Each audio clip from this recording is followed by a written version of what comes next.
Bandung 1953, tahun di mana Badrudin Yusuf Habibie, sesosok siswa yang terkenal berprestasi, untuk pertama kalinya bertemu dengan sosok gadis manis bernama Ainun.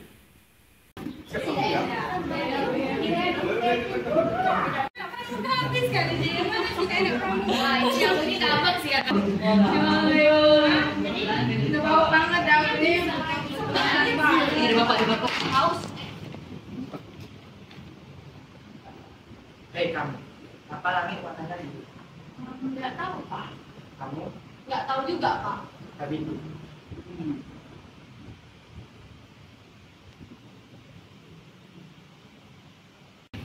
Cahaya itu gelombang. Merah, kuning, oranye itu gelombang yang panjang. Biru itu gelombang pendek.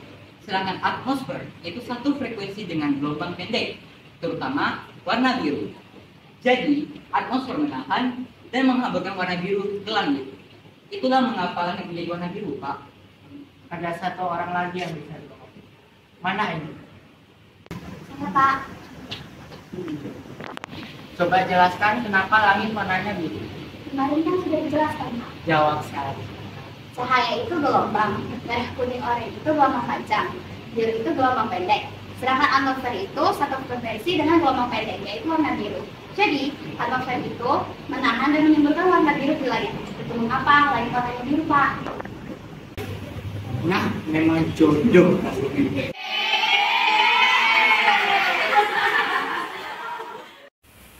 Setelah pulang sekolah, Habibie dan temannya melihat Ainun sedang berbincang di taman sekolah, dan teman Habibie menekan Habibie untuk merayu Ainun.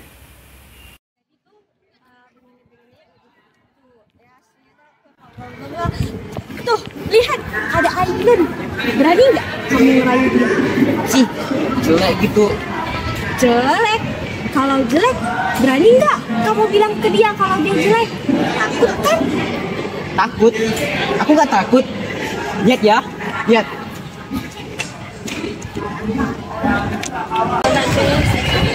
Hei Nun, kamu itu jelek, hitam, kayak gula Jawa. Berani juga ya kamu ngomong begitu ke dia. Emang kamu nggak tertarik sama dia? Bukan aku tak tertarik dengan kata rayuanmu. Saat matamu melirik, aku jadi suka padamu. Tiap kali kau bermanja, gemetar rasa di dada.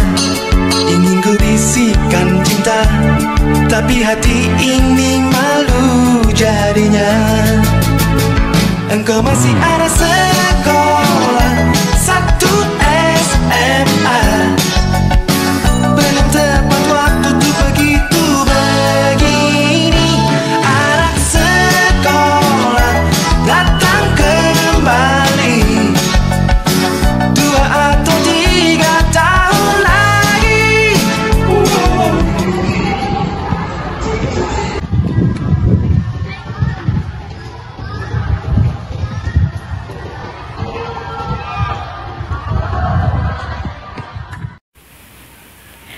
Semenjak kejadian itu, Ainun dan Habibie mulai dekat. Habibie berencana melanjutkan studinya di Jerman, sedangkan Ainun melanjutkan studinya di Universitas Indonesia dengan jurusan kedokteran. Beberapa tahun kemudian, setelah ia menyelesaikan studinya, Habibie kembali ke Indonesia dan ia bertemu dengan Ainun.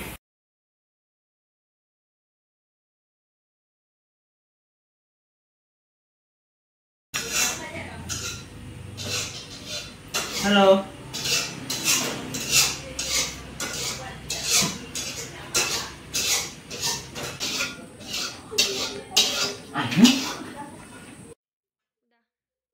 Cantiknya, gila.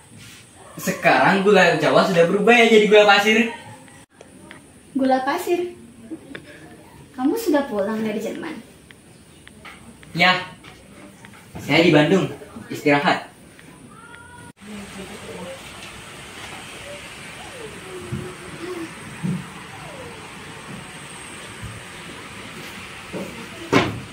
Oh, Rudi.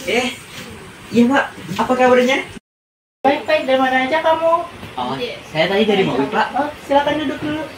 Hanya sebentar. Nanti buka puasanya di sini aja. Ibu sudah masak kok di dapur.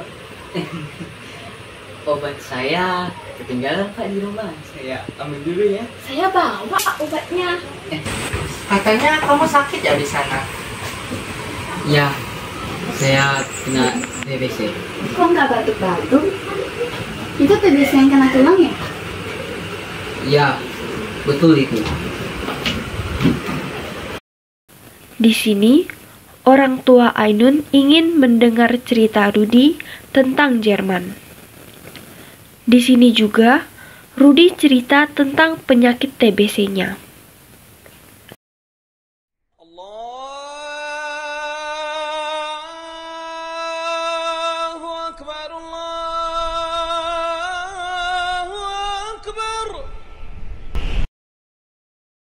Kemudian, mereka buka puasa bersama. Saya dengar kamu sudah jadi dokter ya? Iya, dokter umum. Ada rencana mau jadi spesialis? Mungkin dalam beberapa bulan. Maaf Ainun, kira-kira kalau saya mengajak kamu jalan-jalan, boleh? Cari udara segar di Bandung untuk penyembuhan. Habibie dan Ainun pun berjalan-jalan sambil berbincang. Ainun cerita, kenapa ia ingin menjadi dokter. Waktu itu aku 4 tahun. Kita lagi mengisi karena perang kan. Terus aku dipanggil penduduk desa untuk membantu istrinya melahirkan. Saat pulang, baju ibu ada darahnya.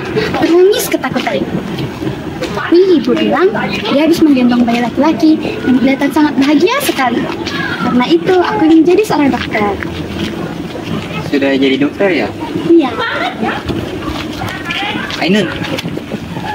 Ainun sudah punya teman yang khusus belum? Kalau belum, Ikut sama saya. Kawanin saya. Mendampingi. Menjadi istri.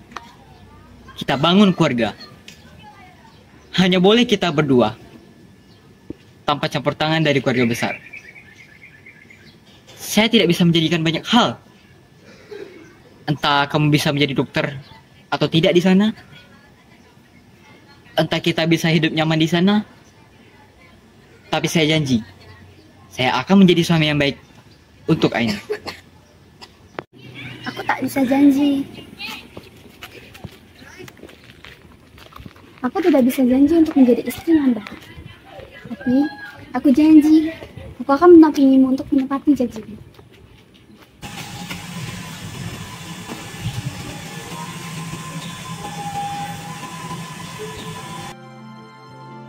Kemudian mereka menikah dengan adat Jawa.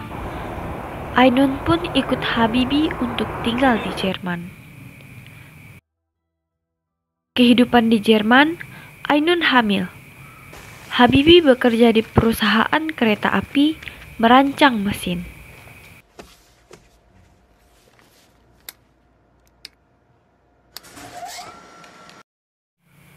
Suatu hari, Habibie pulang kerja.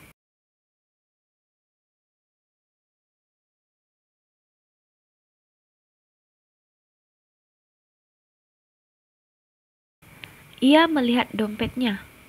Uangnya receh, tidak cukup untuk naik angkutan kota. Akhirnya, malam-malam ia putuskan berjalan kaki menuju rumah. Naasnya lagi, Habibie tersandung hingga terjatuh, yang mengakibatkan luka di sekitar kakinya.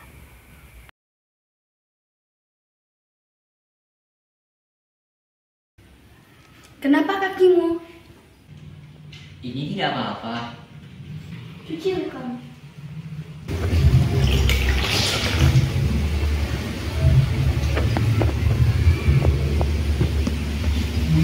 Ainun kenapa? Aku ingin pulang. Kalau aku pulang, Aku bisa meringankan bebanmu di sini. Aku sudah tidak tahan dengan kehamilanku ini. Hidupku di Indonesia, hidupmu di sini. Kamu kuat, Ainun. Kita diibaratkan kereta yang masuk ke dalam terowongan yang gelap dan panjang. Tapi setiap terowongan pasti ada cahaya di dalam ujungnya. Saya berjanji, saya akan membawa kamu ke cahaya itu. Waktu demi waktu, hari demi hari yang dilalui, Habibie memberikan surat kerjasama dengan pemerintah Indonesia untuk membuat pesawat. Namun ditolak. Hal itu membuat Habibie dan Ainun sedih hingga suatu hari Ainun jatuh sakit. Jangan khawatir, Pak. Aku sudah pernah operasi. Ini seperti operasi usus buntu saja. Ovario tidak sama dengan usus buntu. Hei, Pak. Aku yang dokter. Kamu itu pembuat pesawat. Jangan sok tahu.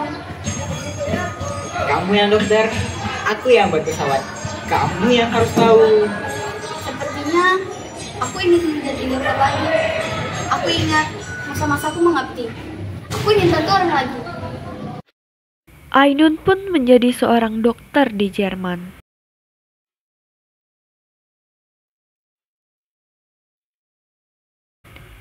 Tidak berapa lama, Habibie mendapat panggilan dari pemerintah Indonesia untuk kerjasama di bidang industri.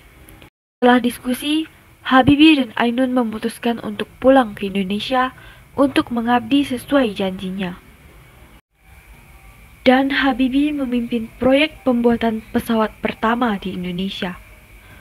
Bandung, 10 Agustus 1995, akhirnya pesawat pertama diuji, diterbangkan, dan berhasil.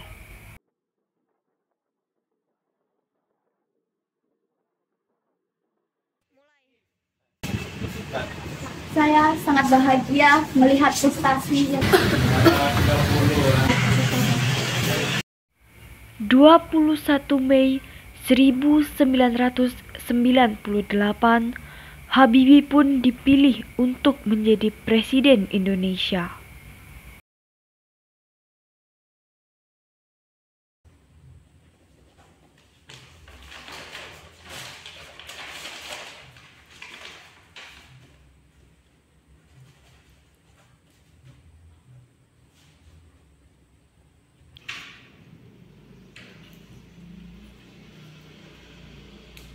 Pak, tidur. Selama beberapa bulan ini, kamu hanya tidur 1 jam. Saya harus menyelesaikan tugas penting. Kamu tidur duluan saja. Tapi Pak, kamu harus istirahat. Aku harus menyelesaikan tugas ini. Yo wes, sok karepmu.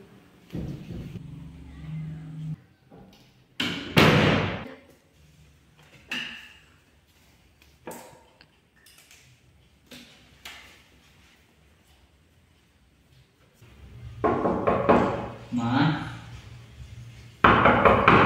buka pintunya. Kamu itu pemimpin negara. Kalau kamu tidak bisa pimpin tubuhmu sendiri, gimana kamu bisa memimpin 200 juta orang? Tidak bisa, Ma. Rehatlah.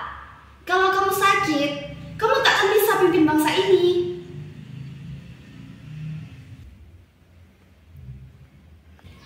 Kamu itu adalah orang keras kepala dan paling sulit yang aku kenal. Tapi jika waktu diulang kembali, aku tetap akan memilihmu. Setelah tugasnya selesai, Habibie dan Ainun pun berlibur.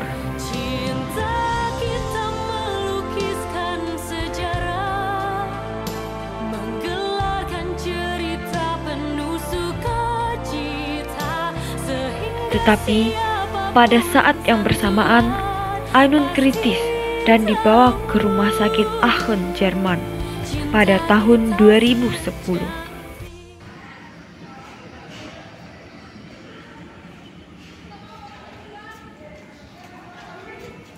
Mana Ainun? Kamu harus mulai menyiapkan pemakaman untuk Pemakaman Ainun. untuk apa? Untuk siapa? Ainun harus sembuh. Dia harus dioperasi sampai sembuh. Gak bisa. Ainun udah terlalu menderita. Tidak lama kemudian, Ainun menghembuskan nafas terakhirnya, dan ia pergi untuk selama-lamanya.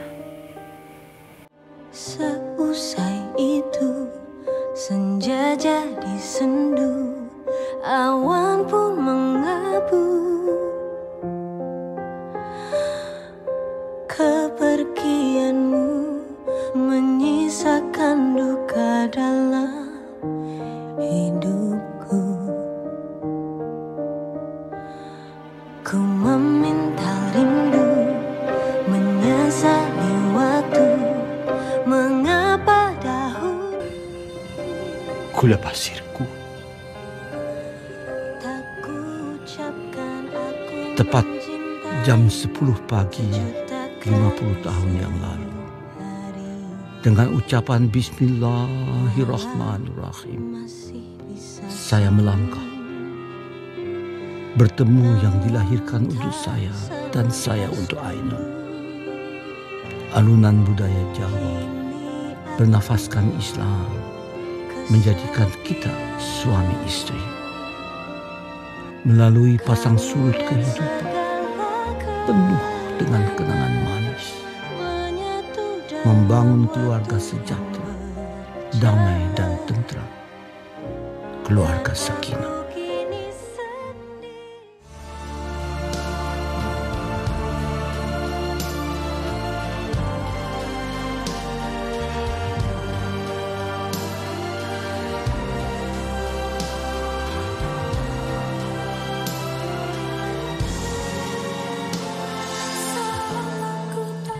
lagi di sisi